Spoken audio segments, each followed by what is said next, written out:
pedagang di Tanah Abang meminta untuk platform jualan online kayak Tokopedia, kayak Shopee untuk ditutup. Kok udah dikasih hati minta jantung? Tagar Justice for Jessica ini memenuhi komentar di Instagramnya Bapak Presiden kita Joko Widodo. Ya, apakah emang benar-benar ada kejanggalan selama proses hukum itu berlangsung? Atau emang ini benar-benar murni Jessica melakukan pembunuhan?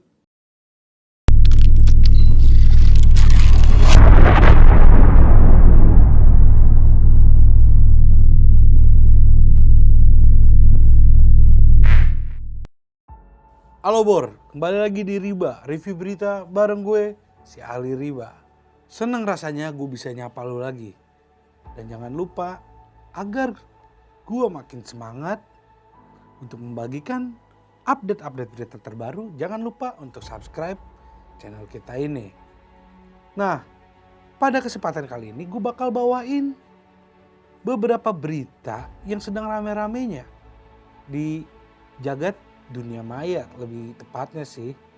Langsung aja di berita pertama kali ini Bor, yang lagi rame banget nih. Ada berita di mana pedagang di Tanah Abang meminta untuk platform jualan online kayak Tokopedia, kayak Shopee untuk ditutup. Kita tahu sebelumnya para pedagang ini menuntut untuk TikTok Shop ditutup. Karena sih alasan mereka dengan adanya TikTok Shop banyak omset mereka ini tergerus oleh para influencer atau tiktokers yang berdagang di platform media sosial TikTok. Alhasil tuntutan mereka ini dikabulkan. Beberapa waktu lalu akhirnya pemerintah memutuskan untuk memberhentikan layanan TikTok Shop. Gue sih bingung ya, kenapa mereka meminta untuk ini diblokir atau dihapus juga.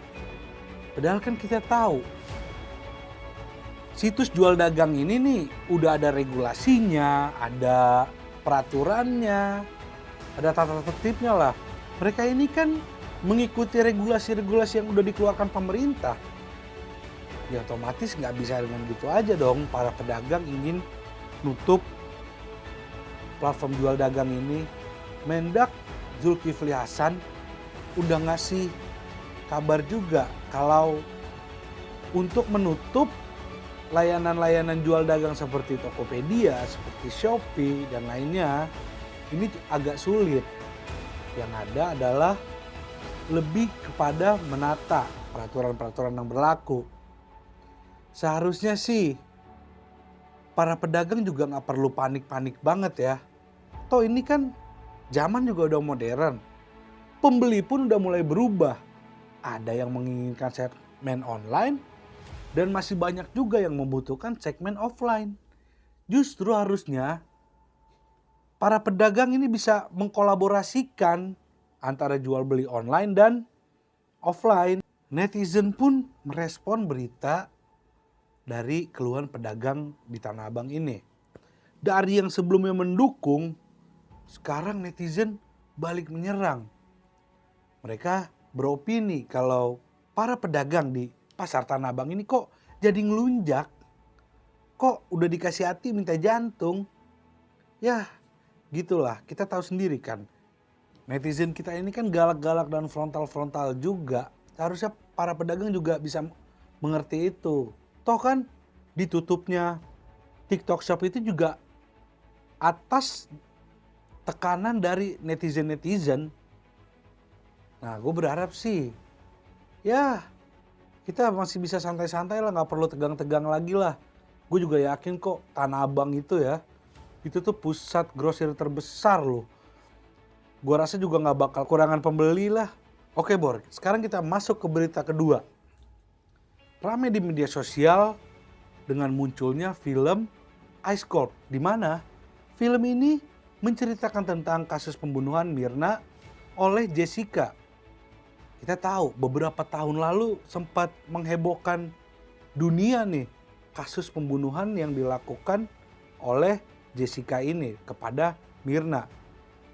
Namun, hadirnya film Ice Cold ini memunculkan kembali nih emosi-emosi yang udah pernah terlalui. Sekarang, pihak terbagi menjadi dua. Ada pro Jessica dan ada yang kontra Jessica. Sampai-sampai ya Bor, tagar Justice for Jessica ini memenuhi komentar di Instagramnya Bapak Presiden kita Joko Widodo. Gue gak tahu ya apa yang menyebabkan kasus ini tiba-tiba ramai kembali. Putusan udah terjadi, Jessica sudah ditetapkan juga sebagai tersangka. Ya gue gak tahu ya apakah emang benar-benar ada kejanggalan selama proses hukum itu berlangsung. Atau emang ini benar-benar murni Jessica melakukan pembunuhan. Gue sih gak mau ikut berasumsi ya. Cuman sih yang jelas buat gue, kita lebih bijak dalam menyikapi sesuatu yang ada. Toh, film yang dikeluarkan Netflix ini kan untuk mengisahkan kembali apa yang pernah terjadi. Justru kita jangan menjadi kompor untuk mengungkit apa yang udah terjadi. Mengungkit kesalahannya Jessica, bahkan ada juga yang mengungkit kesalahan ayah Mirna. Sampai-sampai ada yang menuduh kalau ayah Mirna ini pelakunya. Serem banget sih kalau udah kayak gitu kan. Ya gue sih berharap kasus ini bukan untuk menjadi besar lagi atau menjadi sesuatu yang baru lagi dalam masalah kasus pembunuhannya. Tapi gue lebih berharap ini bisa jadi pembelajaran bagaimana proses hukum di negara kita ini berlangsung. Supaya ke depan keadilan itu bisa benar-benar ditegakkan. Oke Bor, sekian Riba pada episode kali ini. Seperti biasa, kalau lu punya opini atau pendapat lain, bisa langsung komen di bawah. Dan jangan lupa untuk like, share ke teman-teman kalian juga. Jangan lupa saksikan Riba, review berita, episode berikutnya bareng gue si Ali Riba. Bye-bye.